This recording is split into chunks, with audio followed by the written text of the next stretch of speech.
Hello students. हमने अपने last lecture में जो है size of tetrahedral and octahedral voids and number of voids fill in a crystals related topics किए थे एंड फिर उसके हमने न्यूमेरिकल्स किए थे। उससे नेक्स्ट कंटिन्यूशन में आपका नेक्स्ट टॉपिक है रेडियस रेशियो रूल। आज हम करेंगे रेडियस रेशियो रूल और उस पर based numerical. So what is the radius ratio? Radius ratio को डिफाइन करने के लिए the ratio of radius of cation to that of the anion is called the radius ratio.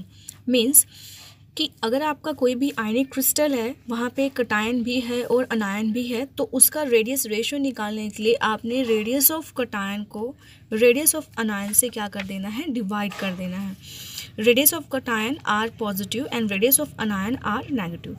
जब आप ये रेडियस रेशियो कैलकुलेट करते हो, आफ्टर दैट जो आपका रिजल्ट आता है उसके बिहार पे ग्रेटर द रेडियस रेशियो, मतलब आप कटायन और अनायन की रेडियस निकालने के बाद जो रेडियस का रेशियो आता है वो जितना ज़्यादा आता है, larger the size of cation and greater it's coordination number. What is coordination number? आपको मैंने पहले भी बताया था, coordination number the number of opposite charge ion surrounding each ion is called its coordination number. Means कि एक charge ion को उससे कितना अपोजिट आयन जो है वो सराउंड कर रहा है, वो क्या है, कोऑर्डिनेशन नंबर। सपोज करो अगर ये कटायन है ए पॉजिटिव, तो इसकी सराउंडिंग में कितने बी नेगेटिव आयन्स आ रहे हैं। जैसे सपोज करो मैंने यहाँ पे बी नेगेटिव आयन्स को सराउंड किए, 1 2 3 4 5, यहाँ पे 5 राउंड करें तो इसका कोऑर्डिनेशन नंबर कितना है, 5। मतलब गिवन आयन को कितने अपोजिट चार्ज आयन सराउंड कर रहे हैं वो उसका क्या होता है, कोऑर्डिनेशन नंबर।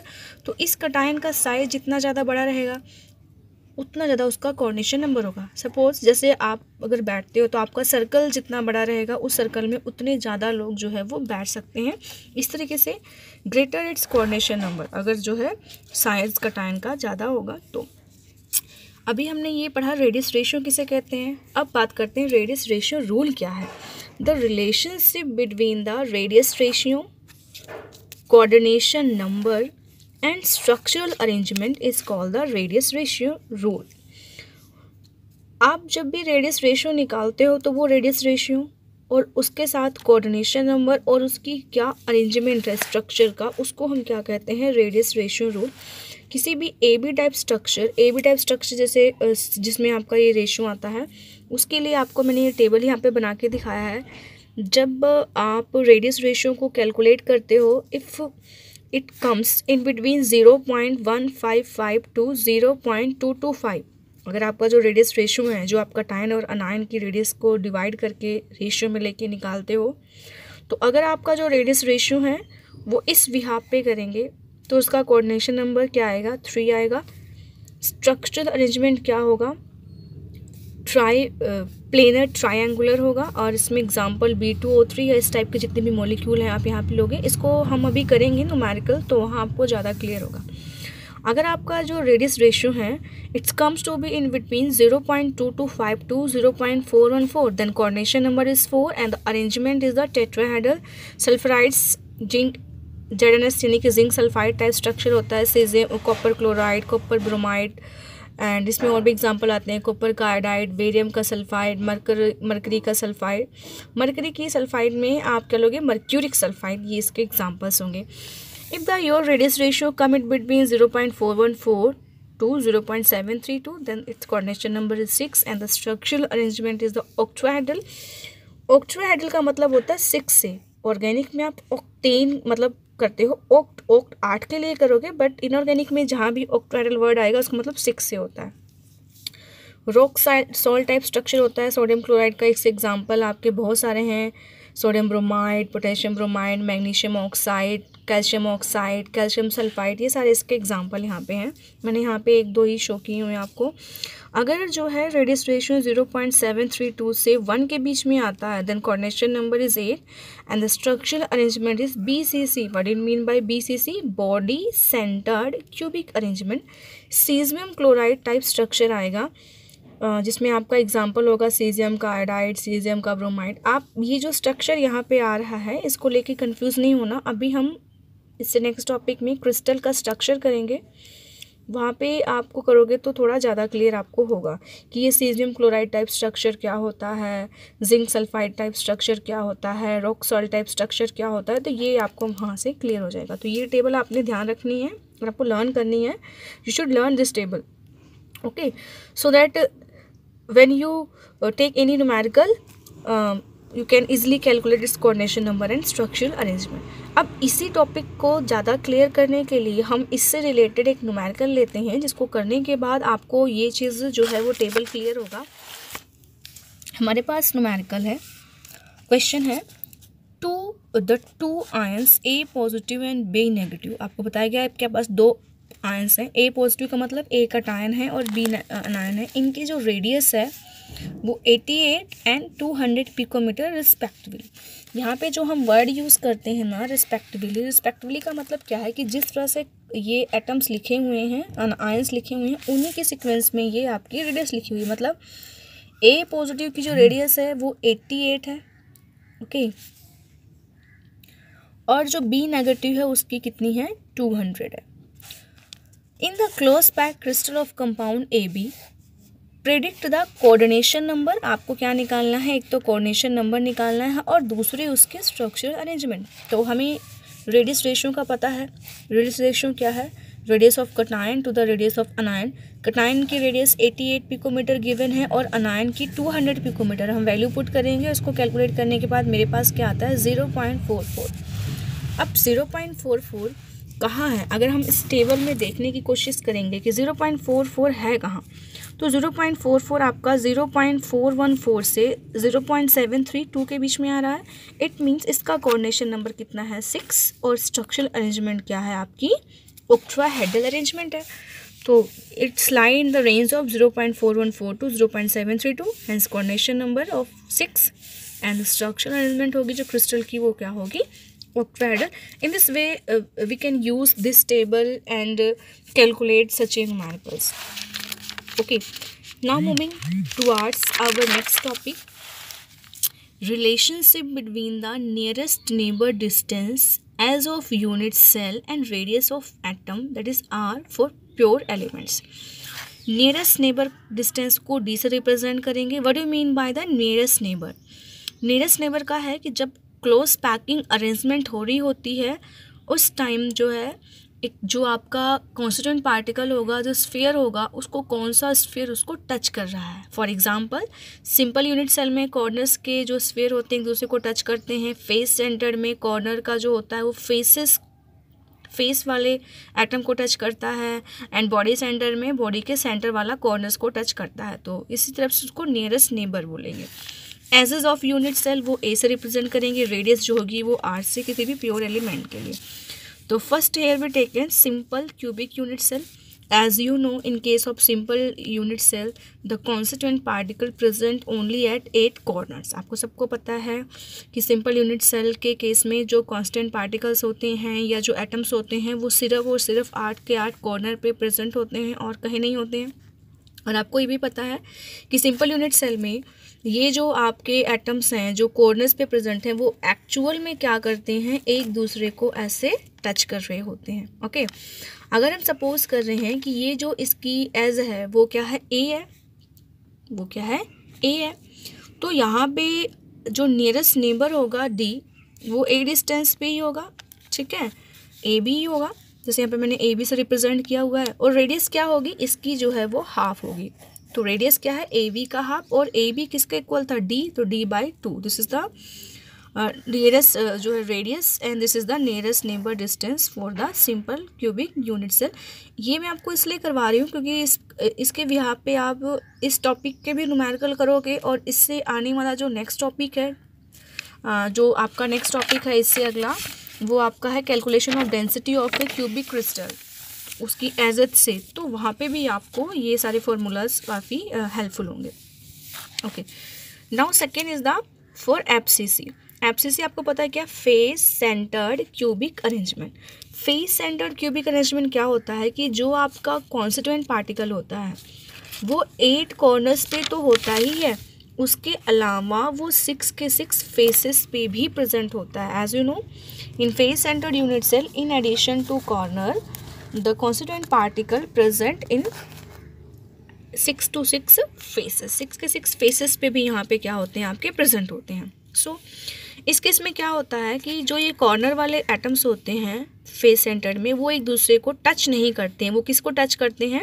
वो टच करते हैं जो फेस के सेंटर पे होता है। फॉर एग्जांपल अगर हम यहाँ पे जो है ऐसे बॉल्स रखते हैं, 5 बॉल्स रखेंगे, तो जो सेंटर वाली बॉल होगी वो तो ये साइड वाले चारों को टच करेगा, लेकिन जो ये 4 साइड वाली बॉल होगी वो आपस में एक दूसरे को टच नहीं करेगा। ये अरेंजमेंट आता है। इट मीन्स कॉर्नर का जो कोई भी स्फीयर होगा उसका जो नियरेस्ट नेबर होगा वो क्या होगा? ये सेंटर वाला होगा जो इसको टच कर रहा होगा। इस केस में जैसे मैंने यहाँ पे इसको लेवलिंग करी हुई है A, B, C, तो इसका जो नियरेस्ट नेबर D होगा वो क्या होगा? ये जो आपका AC है, जैसे अगर मैं इसको यहाँ पे लिख दूँ A, इसको यहाँ पे लिख दूँ B, इसको C, तो जो ये AC होगा इसकी हाफ पे आपका ये नियरेस्ट नेबर क्या होगा? प्रेजेंट होगा। तो नियरेस्ट नेबर डिस्टेंस D से रिप्रेजेंट कर रहे हैं, वो क्या होगा? AC/2। सो हम AC कैलकुलेट करेंगे। हमने पिछले भी जब पैकिंग एफिशिएंसी कैलकुलेट कर रहे थे तो वहाँ पे भी हमने AC की वैल्यू कैलकुलेट करी थी, जो इसकी एजेस हैं। अगर हम इसको A सपोज करते हैं और ये आपका राइट एंगल ट्राइंगल ABC होता है, तो आप पाइथागोरस थ्योरम को अप्लाई करते हो तो वहाँ पे क्या होगा? AC² = AB का स्क्वायर प्लस BC का स्क्वायर। अब आपको पता है कि यहाँ पे जो आपका AB है वो भी A है और BC भी A है, तो A का स्क्वायर 2A², इधर से आपका स्क्वायर हटेगा, स्क्वायर रूट आ जाएगा, तो वो क्या आ जाएगा? A√2। यहाँ पे आपकी जो वैल्यू है वो क्या आ गई? A√2। किसकी वैल्यू आ गई? AC की। सो D क्या है? AC/2। तो अगर D AC/2 है तो यहाँ पे AC के प्लेस पे अगर आप A√2/2 पुट कर दोगे तो यहाँ पे आपका नियरेस्ट नेबर डिस्टेंस आएगा। अब यहाँ पे थोड़ी आपको कन्फ्यूजन होगी, बट आप इसको A√2 लिखोगे बेटा, और जो 2 है उसको आप √2 × √2 लिख सकते हो, तो ये इससे कैंसिल हो गया और जो आपका बचा वो क्या हुआ? A√2। यानी कि इस केस में A√2 जो है आपका वो क्या है? नियरेस्ट नेबर डिस्टेंस है। और आपको पता है जो रेडियस होती है वो नियरेस्ट नेबर डिस्टेंस का क्या होती है? हाफ है, तो वो D/2, और आपकी D की वैल्यू कितनी आई है? A√2 और /2, तो ये आपका क्या हो गया? D√2। ये आपकी जो है ये बॉडी सेंटर क्यूबिक अरेंजमेंट, जो face centre not body centre, उस केस में आपकी क्या आ गई? रेडियस आ गई।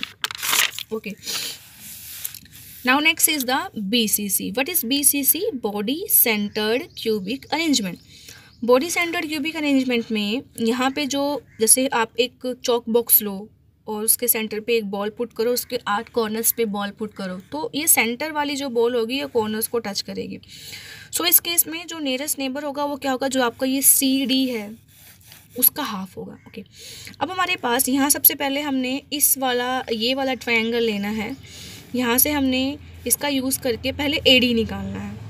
AD निकालोगे तो सेम उस तरीके से कि ये A है, ये Pythagoras theorem right angle triangle लोगे ABD, उसमें AD का स्क्वायर = AB का स्क्वायर प्लस BD का स्क्वायर। ये दोनों A हैं, पुट करोगे आपका ये A√2 आ जाएगा। हमने लास्ट जैसे कैलकुलेट किया है वैसे ही। अब उसके बाद आपको ये निकल गया। अब आपने ये वाला ट्रायंगल लेना है, क्योंकि आपका जो ये चीज़ है वो यहाँ पे है ना, ये वाला ट्रायंगल लोगे ACD वाला ट्रायंगल लोगे, तो अगर आप उसमें ये CD निकालना चाहते हो तो वो क्या होगा? AC का स्क्वायर प्लस AD का स्क्वायर। AC तो क्या है? एज है, तो एज आपकी कितनी है? A है, तो हमने यहाँ पे A का स्क्वायर पुट कर दिया। AD क्या है? AD हमने यहाँ पे कैलकुलेट किया हुआ है। AD कितनी आएगी? A√2 का स्क्वायर। इसको अगर हम सॉल्व करते हैं तो ये तो A का स्क्वायर ही रहेगा, प्लस यहाँ पे जब इसको करोगे तो क्या हो जाएगा? 2A²। √2 का स्क्वायर 2 आ जाएगा और A का तो ये चीज़ जब सॉल्व करोगे A² + 2A² कितना हो जाएगा? 3A²। फिर यहाँ पे जो इसका स्क्वायर है उधर जाके स्क्वायर रूट होगा, तो CD कितना आ जाएगा आपका? A√3 आ जाएगा। अब जो नियरेस्ट नेबर डिस्टेंस था वो क्या था? CD/2। तो CD की वैल्यू आपकी आ गई, तो उसको आप यहाँ पे A√3/2 आपका नियरेस्ट नेबर आ गया, और ये आपका नियरेस्ट नेबर डिस्टेंस आ गया। यहाँ पे जो रेडियस है R वो कितनी है? D/2, क्योंकि ये तो आपकी नियरेस्ट नेबर डिस्टेंस यहाँ तक है ना, इसकी जो हाफ होगा, सपोज करो ये आपका डायगोनल है, बॉडी डायगोनल है, और यहाँ पे जो ये एटम्स हैं ये लाई कर रहे हैं। अगर नियरेस्ट नेबर इसके हाफ में है तो जो रेडियस होगी वो इसका भी हाफ होगी।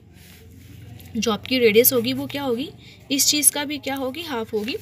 तो इसलिए जो आपका रेडियस है वो d/2 और d/2 a√3/2 और 2 ये मल्टीप्लाई करके यहाँ पे क्या आ जाएगा, 4 आ जाएगा। तो ये आपका क्या होगा, रेडियस हो गई बॉडी सेंटर्ड क्यूबिक अरेंजमेंट के लिए।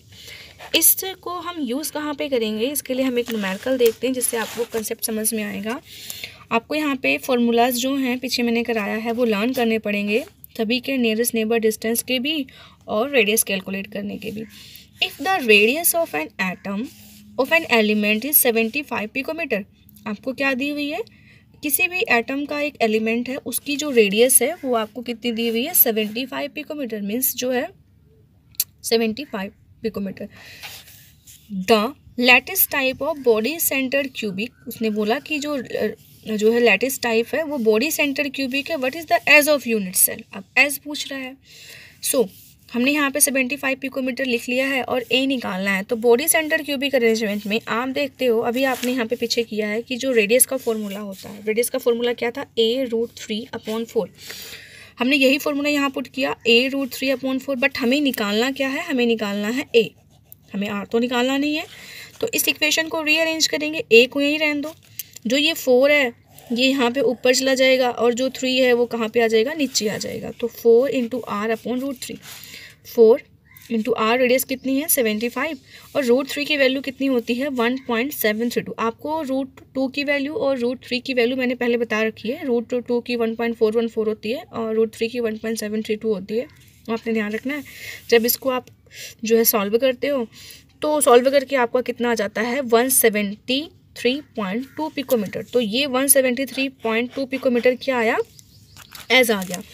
एज किसका आया कि ये जो आपका क्यूब है जिसकी जो अरेंजमेंट है वो बॉडी सेंटर्ड क्यूबिक अरेंजमेंट है। जैसे जो बॉडी सेंटर्ड क्यूबिक में क्या होता है, जो कांस्टेंट पार्टिकल्स होते हैं वो 8 कॉर्नर्स पे होता है और एक बॉडी के सेंटर पे होता है। तो ये जो एज निकली है ये ये कितनी आ गई आपकी, 173.2 पिकोमीटर आ गई। होप सो आपने ये चीज़ अच्छे से समझी होगी। इस चीज़ को बहुत ध्यान से करना है क्योंकि हमारा जो नेक्स्ट टॉपिक होगा नेक्स्ट लेक्चर में वो इसी से ही जुड़ा हुआ होगा, इसलिए आपको जो फॉर्मूलाज हैं सारे के सारे वो लर्न होने चाहिए। मैं इस टॉपिक से रिलेटेड असाइनमेंट्स भी आपको दूंगी जो आप करके देखोगे, एंड अगर आपको कोई भी क्वेरी होगी तो आप मेरे से ज़रूर पूछोगे। Thank you so much, have a nice day.